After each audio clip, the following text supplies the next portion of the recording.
Very good evening guys, Chandra institute के YouTube channel पे मैं आरपी मिश्रा दोस्तों आपका स्वागत करता हूं। तो दोस्तों we are going to take lecture number 2 STT. तो दोस्तों यह रहेगा लेक्चर विकास के उदाहरण। हम चैप्टर वाइज जा रहे हैं दोस्तों। हमने पहले लेक्चर में वैयक्तिक विभिन्नता लिया था सुपर टीटी के लिए। दोस्तों यह एक चैप्टर है जो समझ पे आधारित है। जैसे आप देख रहे हैं नए लेक्चर्स में खास पॉइंट्स पहले ही लिख दे रहा हूँ, इससे पहले कि लेक्चर की फॉर्मल शुरुआत की जाए। तो चलिए एक बार देखते हैं कि इसमें कुछ चीज़ें ऐसे हैं जिसको आपको एकदम रट्टा मार लेना है, और ये बहुत बार आ चुके हैं दोस्तों। जैसे ये पॉइंट ये, और हम चलेंगे एक बार देखते हैं। इसमें सारे पॉइंट जो 4-5 लिखे इंपॉर्टेंट है। शुरू करते हैं। पहला, विकास का अधिगम का सिद्धांत रिचर्डसन सीयर्स ने दिया है। आगे जब विकास को प्रभावित करने वाला कारक पढ़ाऊंगा तो आपको वहाँ डिटेल बताऊंगा। बस यूँ समझिए, उसने कहा कि अधिगम और विकास में धनात्मक संबंध है। आप उदाहरण के लिए देख सकते हैं, जहाँ ज़्यादा है क्या अधिगम, वहाँ ज़्यादा हुआ है क्या विकास। मतलब सकारात्मक संबंध का अर्थ क्या है, अगर अधिगम नेगेटिव होगा तो विकास भी क्या होगा, नेगेटिव। मतलब दोनों ही वैल्यू एक ही डायरेक्शन में चेंज होंगे। यह कहा है किसने, रिचर्डसन सीयर्स ने। हम आगे इसको लेंगे। विकासात्मक कार्य का संप्रत्यय रॉबर्ट होबिंगहॉर्स्ट ने दिया है। यह बहुत इंपॉर्टेंट दोस्तों, वेरी इंपॉर्टेंट है, बहुत सारे एग्जाम में आ चुका है।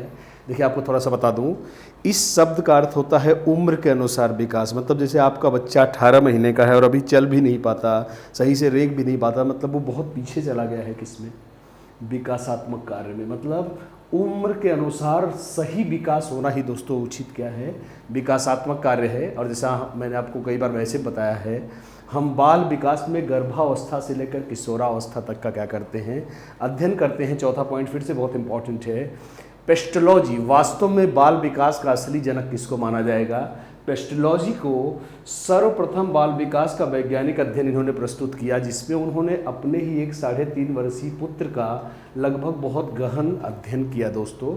यह रहा आपका बैकग्राउंड। और एक और पॉइंट है, बाल विकास के बाद में जो अध्ययन हुए उनका श्रेय स्टेनले हॉल को जाता है दोस्तों। अमेरिका के मनोवैज्ञानिक स्टेनले हॉल, जिन्होंने एडोलसेंस नामक पुस्तक लिखी और एक organisation, child psychology, child study का एक ऑर्गेनाइजेशन भी स्थापित किया दोस्तों। तो 1890 के आसपास इसका बहुत ही मतलब भयंकर रूप पकड़ लिया इस अध्ययन ने। और इसका श्रेय किसको जाता है, स्टेनले हॉल को जाता है, जिन्होंने, आपको मैंने आगे लेक्चर्स में जब अवस्थाओं का लेक्चर आएगा, जो बेसिकली प्रसिद्ध हैं किस अध्ययन के लिए, किशोरावस्था के लिए। और उनकी महान पुस्तक जो आप जानते ही हैं, ये आ चुका है। उनकी महान पुस्तक का नाम है एडोलसेंस, जिसे इंग्लिश में किशोरावस्था भी कहते हैं। और अब चलेंगे दोस्तों परिभाषाएं।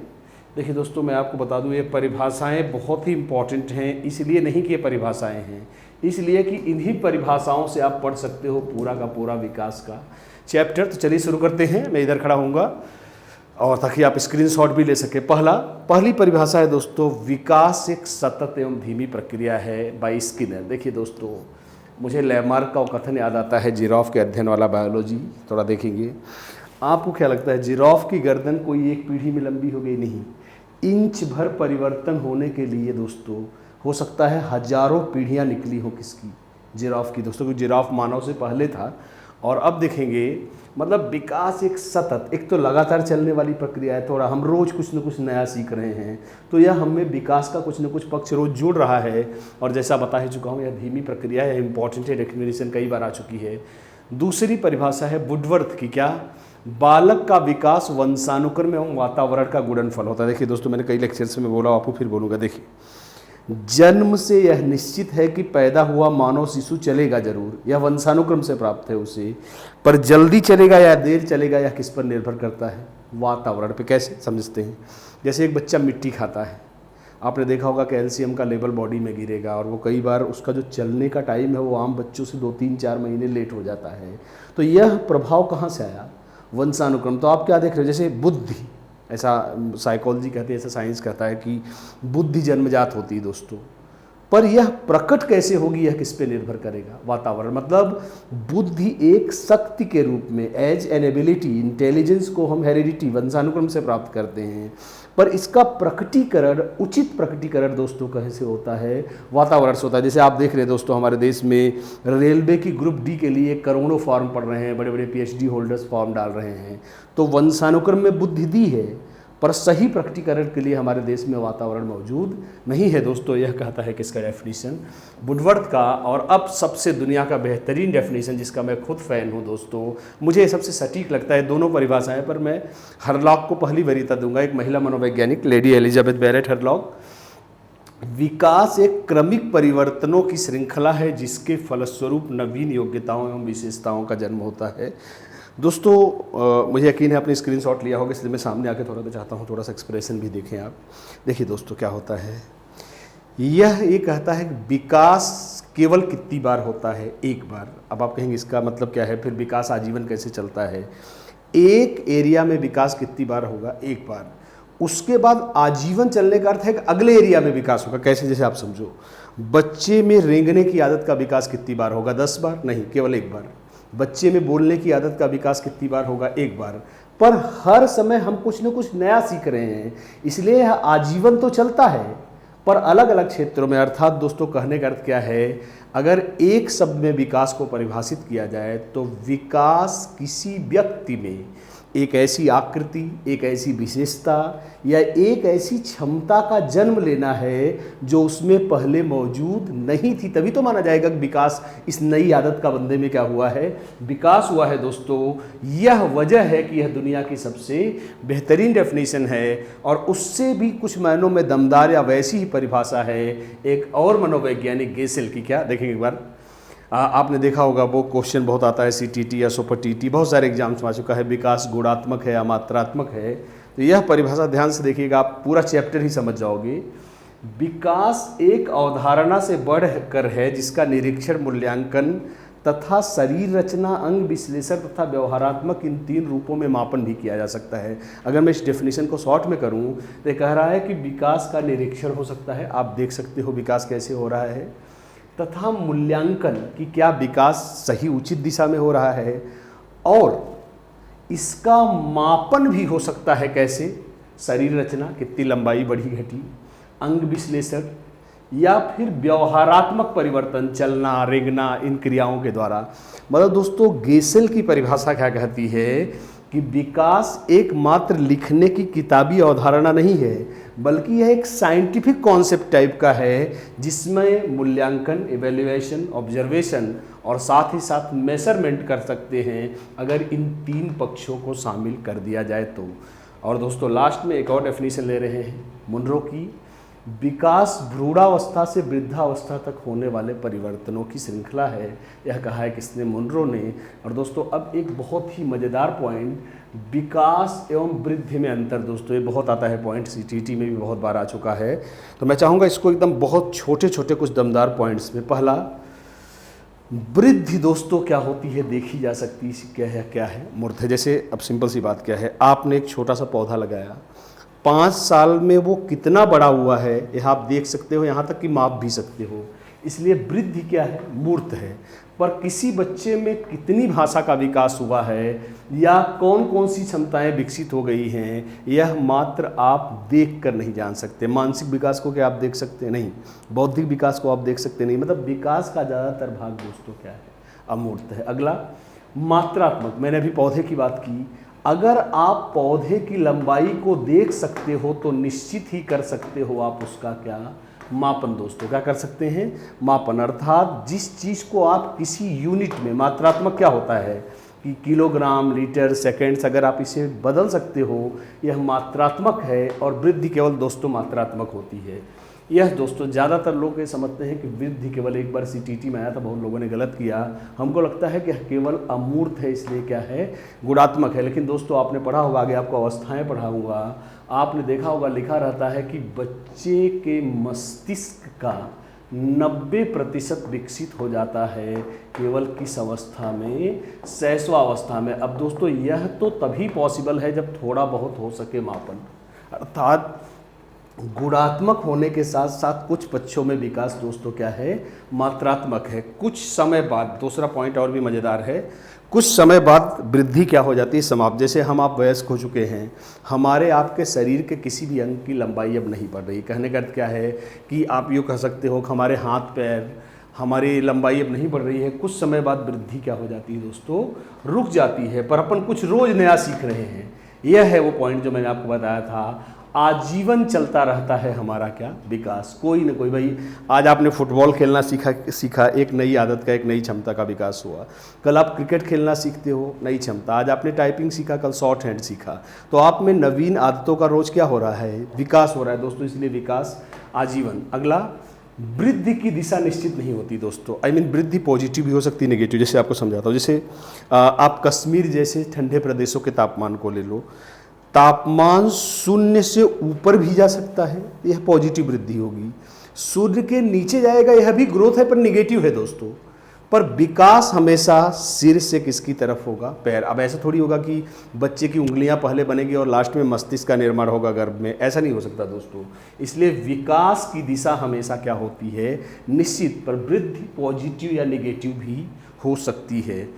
वृद्धि दोस्तों बेसिकली देखी जा सकती है, क्या है, बाह्य है। विकास कुछ हद तक बाह्य भी हो सकता है, पर बेसिकली विकास एक ऐसा कॉन्सेप्ट है, आंतरिक यह वैसा ही है जैसा मात्रात्मक और क्या है दोस्तों, गुणात्मक है। और अब चलेंगे दोस्त इसके सबसे most important factor of this chapter, बहुत ज़्यादा जो पूछा जाता है हर एग्जाम में, एक विकास के सिद्धांत। इसलिए मैंने हर एक जगह, आप देख सकते हैं, आधा कॉलम खुला छोड़ रखा है ताकि मैं आपको अपने देहाती तरीके से समझा सकूं। तो शुरू करते हैं, विकास के सिद्धांत देखेंगे दोस्तों। यह वो टॉपिक है जिससे लगभग हर साल हर एग्जाम में कोई न कोई क्वेश्चन आता है। तो हम यहाँ पे लिखेंगे और यहाँ पे मैं खाली जगह पे बल्कि मैं खड़ा होता हूँ ताकि मैं आपको एक तरफ से आप देख सकें स्क्रीनशॉट। पहला क्या है दोस्तों, वैयक्तिक विभिन्नता का सिद्धांत। अभी आपने पीछे वैयक्तिक विभिन्नता पढ़ा, मैंने आपको क्या पढ़ाया, जुड़वा होने के बावजूद भी दो बच्चों का विकास नहीं होता क्या एक जैसा। आप ये नहीं कह सकते जुड़वा, मतलब मैं आइडेंटिकल जुड़वा बच्चे भी दो तरह के होते हैं दोस्तों, असमान जुड़वा व या समान जुड़वा। समान जुड़वा बच्चों को भी गारंटी थोड़ी कि एक ही दिन दोनों चलेंगे, एक ही दिन दोनों बोलना शुरू करेंगे, कुछ अंतर जरूर पाए जाएंगे। अर्थात दोस्तों कहने का अर्थ क्या है कि समान दिखने के बावजूद भी विकास की दर दो लोगों में एक जैसी नहीं होती दोस्तों। इसे क्या बोलेंगे, वैयक्तिक विभिन्नता का सिद्धांत। दूसरा, असमान गति का सिद्धांत। इसको भी देखेंगे दोस्तों। अब जरा देखें इसको, मैं आपको इसीलिए मैंने जगह खुली छोड़ रखी है ताकि मैं आपको समझा सकूं। देखिए, सीधा प्रमाण देता हूं, शारीरिक विकास का एक ग्राफ देखते हैं। शैशवावस्था, बाल्यावस्था, मैंने शॉर्ट में लिख दिया है, किशोरावस्था, प्रौढ़ावस्था। देखें, शैशवावस्था में शारीरिक विकास अत्यंत तेज, बाल्यावस्था में थोड़ा सा धीमा, फिर किशोरावस्था में तेज, फिर प्रौढ़ावस्था में क्या, धीमा।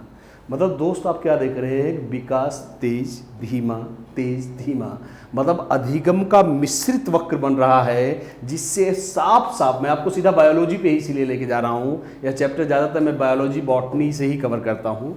तो दोस्तों आप क्या देख रहे हो कि विकास की गति एक जैसी नहीं रहती है, कम ज़्यादा होती रहती है। इसी को दोस्तों हम क्या बोलते हैं, असमान गति का सिद्धांत। अब दोस्तों हम अगला पॉइंट देखेंगे और अगला पॉइंट है हमारा सरल से जटिल का सिद्धांत। मैं उसको भी आपको समझा रहा हूँ जैसा मैं हमेशा समझाता हूँ।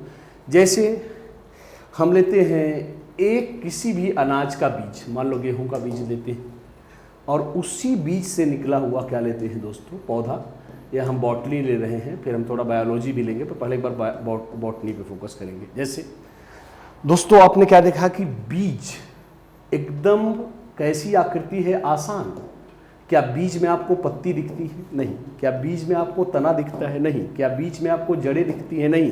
पर ये सारी दिखती हैं किसमें, पौधे में। और पौधा निकला है किससे, बीज से। अर्थात दोस्तों बीज एक अत्यंत सरल आकृति है, पर उसी से निकला पौधा एक कैसी आकृति है, जटिल। मतलब कहने का अर्थ है क्या दोस्तों, विकास की शुरुआती आकृतियां सरल होती हैं, पर बाद की आकृति अत्यंत ही क्या होती है, जटिल। अब थोड़ा बायोलॉजी देखेंगे। देखिए दोस्तों, माता के ओम, लेट्स कॉल इट अंडाणु, पिता के शुक्राणु, स्पर्म्स, दोनों के कॉम्बिनेशन से बनता है जाइगोट, जिसे आप युग्मनज कहते हो। ये नॉर्मली एक कोशिका होती है जो किसकी तरफ दिखती है, एक की तरफ। और दोस्तों यहीं से बच्चे का अंडे के आकार में शुरू होता है क्या, जीवन काल पर। 9 क्या इस एक में आपको बच्चे के हाथ पैर दिखते हैं? नहीं दिखते हैं, पर विकसित बच्चे में तो सब कुछ दिखता है। अर्थात यह जाइगोट एक कैसी आकृति है? सरल। पर इसी से विकसित बच्चा एक कैसी आकृति है दोस्तों? जटिल आकृति। आप समझ ही गए होंगे विकास सरल से किसकी तरफ होता है? जटिल की तरफ होता है दोस्तों। अगला वर्तुलाकार। इससे दोस्तों बहुत सारे बच्चे कहते हैं सर आसानी से समझ में नहीं आता, तो मैं आपको समझाता हूँ यह क्या है। देखिए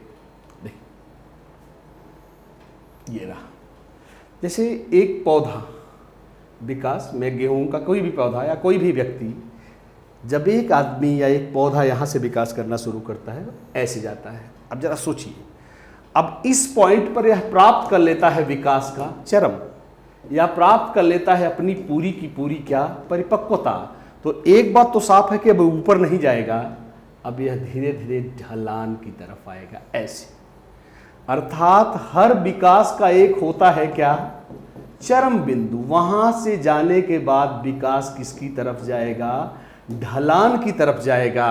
यही कहलाता है कौन सा सिद्धांत? वर्तुलाकार। आपने देखो देहाती भाषा में आपको समझाता हूँ, आपने देखा होगा कई बार कुछ बुढ़े होते हैं यूँ झुक जाते हैं, लास्ट में एकदम झुक के चलते हैं लाठी वाठी लेके। यह है कौन सा सिद्धांत? वर्तुलाकार। एक बार आपने डाली देखी होगी वृक्ष की, जब निकलती है तो मैं मान लो अगर इसको दिखाऊं, यह डाली मेन डाली से ऐसे निकलती है, पर जैसे जैसे फल भी इसमें लगने लगता है, वजन बढ़ता है, डाली झुकती चली जाती है, क्योंकि मैच्योरिटी के बाद ढलान आता है। यह क्या कहलाता है दोस्तों? वर्तुलाकार विकास का सिद्धांत। सिंपली सी बात क्या है कि विकास अपनी चरम बिंदु को प्राप्त कर लेने के बाद किधर जाता है? ढलान की तरफ। अगला दोस्तों क्या है? सिफेलोकाउडल या सिरपुच्छी। यह दोस्तों इसका ये वाला नाम इंपॉर्टेंट, इसलिए मैंने इसको पहले ही ले लिया है। सिफेलो शब्द जो होता है लैटिन भाषा में, उसका अर्थ होता है हेड, काउडल होता है धड़ के नीचे का भाग। मतलब कहने का अर्थ क्या है दोस्तों कि विकास सिर से पैर की तरफ होता है। बस आपको इसमें इतना ही याद रखना है। इसके बहुत सारे नाम हैं हिंदी में। देखिए मैं आपको बता दूं, इसके नाम है सिरोन्मुखी विकास का सिद्धांत, एक यहाँ लिखा है हिंदी में, सिरपुच्छी, अधोमुखी आई मीन ऊपर से नीचे की तरफ, या और भी ढेर सारे नाम है। और इसका एक और नाम है विकास की दिशा का सिद्धांत, ये भी इसका नाम है अलग, जनरली आपको बुक्स में अलग मिलता है। इन सब का एक ही अर्थ है कि विकास की दिशा सिर से किसकी तरफ होती है? पैर की तरफ। अब आपने देखा भी होगा बायोलॉजी में, गर्भावस्था में पहले बच्चे का मस्तिष्क डेवलप होता है, फिर धड़, फिर थाइज, फिर लास्ट में हाथ पैर की उंगलियां। इससे सिद्ध होता है कि विकास एड़ी से चोटी की तरफ होता है दोस्तों। और लास्ट में उसी से मिलता जुलता पर हल्का अंतर के साथ क्या है? प्रॉक्सिमो डिस्टल सिद्धांत। यह दोस्तों क्या कहता है? विकास समीप से दूर या केंद्र से बाहर की ओर होता है। कोडोसिफेलिक भी बोलते हैं इसको, समझाता हूँ कैसे। देखिए जैसे देखिए क्या होता है, जैसे पहले, अब ऐसा नहीं पहले उंगली का निर्माण होगा या का विकास होगा, फिर ये उल्टा हो गया दोस्तों। अगला प्रश्न है कि कनेक्शन कहाँ से होगा? अगर ये उंगली पहले बन जाए तो कनेक्शन कहाँ से होंगे? आपको देहाती लहजे में समझा रहा हूँ, आप इसको समझे क्या है। पहले केंद्रीय अंग बोले तो छाती का विकास होगा, फिर ये पार्ट, फिर उंगलियां। मतलब पहले केंद्रीय अंग विकसित होंगे, फिर दूर के अंग विकसित होंगे। और उसी से मिलता जुलता क्या है? समीप से दूर। समीप से क्या है कि अगर मस्तिष्क का निर्माण हुआ है तो पहले धड़ का निर्माण होगा, जांघों का निर्माण नहीं होगा दोस्तों। यह रहा ये सिद्धांत, निरंतर विकास का सिद्धांत। जैसा मैंने बोला था कि हम हमेशा कुछ न कुछ दोस्तों नया सीख रहे हैं। मैंने आपको शुरू में ही बोला था, हम में कोई न कोई नई आदत, कोई न कोई नई क्षमता का विकास हो रहा है। इसलिए हम कहते क्या हैं कि विकास आजीवन चलता रहता है। पर जैसा मैंने शुरू में करेक्शन किया था दोस्तों, आजीवन का अर्थ है अलग अलग क्षेत्रों में, मैंने आपको बताया था ये बात। और अब चलेंगे दोस्तों अगले पॉइंट पर, अंतः संबंध का सिद्धांत। बहुत ही बड़ी बात दोस्तों, एक छोटा सा कोटेशन अरस्तु का जो आप तुरंत समझ जाएंगे, नहीं तो आपको थोड़ा दिक्कत आएगी सुनेंगे। अरस्तु ने क्या कहा है? स्वस्थ शरीर में स्वस्थ मस्तिष्क रहता है। मतलब ऐसा नहीं हो सकता कि आपका शरीर बीमार है तो आपका मस्तिष्क हेल्दी रहेगा। अंतः संबंध का सिद्धांत क्या कहता है कि विकास के सभी पक्ष आपस में जुड़े हैं, एक का डिस्टर्ब होना ऑटोमेटिकली दूसरे को डिस्टर्ब करता है। इसे कहते हैं the principle of inter relationship. कैसे देखते हैं एक बार, जैसे एक बच्चा शिकार हो रहा है किसका? कुपोषण का। अगर वह कुपोषण का शिकार होगा तो सबसे पहले क्या प्रभावित होगा? शरीर, फिर उल्टी होगी, बुखार होगा, प्रॉब्लम आएगी किसमें? स्मृति में। मतलब दूसरा नंबर किसका लगा? मानसिक विकास का। अब क्या हुआ? दो, शारीरिक विकास से प्रभावित क्या हुआ? मानसिक विकास। अब थी तो क्या क्षमता 90% लाने की, पर बीमार होने के कारण ला रहा है कितने परसेंट, 60। खुद पे आएगा गुस्सा, भड़ास, गाली देने का मन करेगा। तीसरा नंबर आपने देखा कौन से विकास का आया, संवेगात्मक। तो आपने क्या देखा, शारीरिक विकास से नंबर लगा, कहाँ पहुँचा, मानसिक, और लास्ट में कहाँ पहुँचा, संवेगात्मक। इससे क्या सिद्ध होता है कि विकास के सभी पक्ष आपस में जुड़े हैं, और अगर एक डिस्टर्ब होगा तो ऑटोमेटिकली दूसरा डिस्टर्ब होगा। अगला दोस्तों क्या है, एकीकरण का सिद्धांत। मैंने आपको कई लेक्चर्स में समझाया। एकीकरण का सिद्धांत ये कहता है, we call it the principle of unification या प्रिंसिपल ऑफ इंटीग्रेशन। ये क्या है दोस्तों, आपको समझाता हूँ। देखिए, शुरू में बच्चा ये समझ नहीं पाता कि मेरी बॉडी में, मेरे शरीर को, उसे लगता है कि मेरा शरीर में ये हाथ पैर किसी काम के नहीं है। उसको लगता है कि पूरी शरीर ही खिसकाता है। जैसे आप उसे खिलौना दे देंगे, छोटा बच्चा अपना पूरा शरीर खिलौने के ऊपर ले जाता है, वो नहीं जानता कि हाथ से भी खिलौना पकड़ सकते हैं। अर्थात दोस्तों इसका बस यही मतलब है कि संपूर्ण शरीर से एक एक अंगों तक, आप ऐसे कह सकते हैं उसे। मतलब शुरू में किसी काम को करने के लिए बच्चा पूरी शरीर को झोंक देता है, पर बाद में दोस्तों वह समझ जाता है कि किसी एक अंग की सहायता से भी यह काम किया जा सकता है। यह संपूर्ण बॉडी से विशिष्ट अंगों तक पहुंचना है। CTT का क्वेश्चन मुझे याद आ गया। एक बच्चा पहले संपूर्ण शरीर को, फिर धीरे धीरे हाथ पैर और लास्ट में उंगलियों को घुमाने की ट्रेनिंग प्राप्त करता है। यह क्या है, तो उत्तर क्या है दोस्तों, एकीकरण। वातावरण एवं वंशानुक्रम की अंतःक्रिया का सिद्धांत। दोस्तों सिंपल सी बात है, अभी भी मैंने आपको बताया। विकास कभी भी दोस्तों, इससे एक क्वेश्चन हर साल CTT में आता है, सुपर टेट में भी जनरली दिखता है।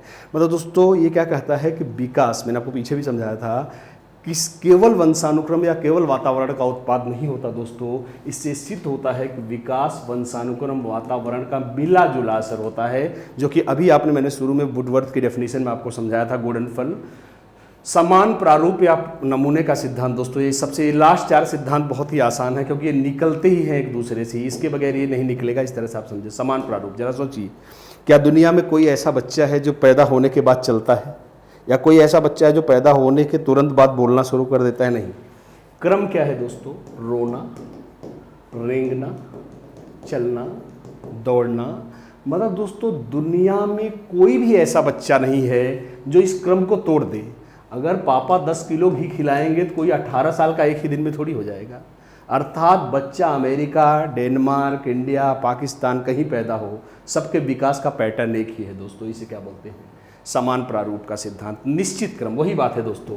पहले आएगी शैशवावस्था, फिर आएगी बाल्यावस्था, फिर किशोरावस्था। कहने का अर्थ है कोई पैदा होते ही 90 साल का नहीं हो जाएगा। विकास का क्रम पहले से ही क्या है दोस्तों, निश्चित है। और यही से अब देखिए, उससे निकला, इससे निकल रहा है क्या, मैंने अभी क्या बोला कि शैशवावस्था से बाल्यावस्था, कोई 90 साल से नहीं लौट जाएगा कहाँ, शैशवावस्था में। विकास उल्टा नहीं चलेगा दोस्तों, इसलिए इसे क्या बोलते हैं, अविलोमीयता। उल्टा न कर पाने को क्या बोलेंगे, अविलोमीयता, भविष्यवाणी। अब जब विकास उल्टा ही नहीं किया जा सकता दोस्तों, तो विकास की क्या हो सकती है। आप सोचेंगे ये साइंस में कहाँ से आ गया, ये साइंस का ही प्रिंसिपल है। क्योंकि विकास नहीं हो सकता क्या, उल्टा, इसलिए विकास की जा सकती है क्या, भविष्यवाणी। जैसे पैदा होते ही कोई बच्चा नहीं दौड़ेगा, भविष्यवाणी नंबर 1। पैदा होते ही किसी बच्चे के मुख में नहीं होंगे स्थायी दांत, यह है भविष्यवाणी नंबर 2। पैदा होते ही कोई नहीं होगा 15 साल का, पर यह किस बेस पे कर रहे हैं, क्योंकि विकास का क्रम उल्टा नहीं किया जा सकता दोस्तों। मुझे यकीन है आप समझ गए होंगे। और अब लास्ट पॉइंट देखेंगे दोस्तों, ओके, विकास के फलस्वरूप होने वाले परिवर्तन देखेंगे दोस्तों। यह पॉइंट्स भी बहुत आते हैं, और यह जैसा मैंने बोला था उस महान मनोवैज्ञानिक ने दिए हैं, हरलॉक ने। विकास के फलस्वरूप दोस्तों उन्होंने कहा 4 प्रकार के परिवर्तन हो सकते हैं। पहला, नवीन आकृतियों और नवीन आदतों का जन्म। मतलब दोस्तों जैसा मैंने शुरू में बोला था, जो न हो वही आ जाना विकास है। क्या, पैदा होते ही बच्चे में नहीं आता क्या, चलना, पर बाद में जब भी जुड़ेगा तो उसे क्या माना जाएगा, नवीन आदत। फिर बोलेंगे भाई आज इसके अंदर चलने का विकास हुआ है। नवीन आकृति, पैदा होते ही बच्चे के मुख में आपको एक भी दांत नहीं दिखते, पर जिस दिन दांत दिखेंगे इसे क्या माना जाएगा, नवीन आकृति। तो उन्होंने कहा कि विकास के फलस्वरूप नवीन आदतों और नवीन आकृतियों का जन्म होता है। इसका उल्टा भी होता है, पुरानी आकृति और पुरानी आदतें गायब भी होती। कैसे, जैसे अब देखो आप, जब बच्चे के पास आ जाते हैं स्थायी दांत, तो दूध के सारे दांत क्या हो जाते हैं, गिर जाते हैं, पुरानी आकृति क्या हो गई, गायब हो गई। आदतों, जैसे हम आप शुरू कर देते हैं क्या, चलना दौड़ना, हमारे अंदर गायब हो जाती है कौन सी आदत, रेंगने की आदत दोस्तों। तो आपने क्या देखा कि न केवल नवीन आकृति और आदतों का जन्म हो रहा है, बल्कि पुरानी आकृति और पुरानी आदतों का क्या हो रहा है, विलोपन, अनुपात में परिवर्तन। देखिए दोस्तों, जब बच्चा पैदा होता है तो उसका सिर बाकी अंगों के अनुपात में भारी होता है, पर आने वाले वर्षों में क्या सिर उसी अनुपात में बढ़ता है, वजन या लंबाई, जिस अनुपात में शरीर के हाथ पैर बढ़ते नहीं। अर्थात विकास के अनुपात में भी होता रहता है दोस्तों क्या, चेंज। और दोस्तों लास्ट में क्या है, वजन, आकार आदि में परिवर्तन। दोस्तों अब 5 दिन के बच्चे और 50 साल के वयस्क के बहुत ज़्यादा अंतर होगा, किसमें, वजन में, आकार में, लंबाई चौड़ाई में। दोस्तों ये सारे विकास के फलस्वरूप होने वाले क्या हैं, परिवर्तन है दोस्तों। तो मुझे यकीन है दोस्तों यह लेक्चर दमदार लगा होगा। अब अगले लेक्चर में दोस्तों विकास को प्रभावित करने वाले कारक के साथ फिर मिलेंगे। Thank you guys, thanks a lot.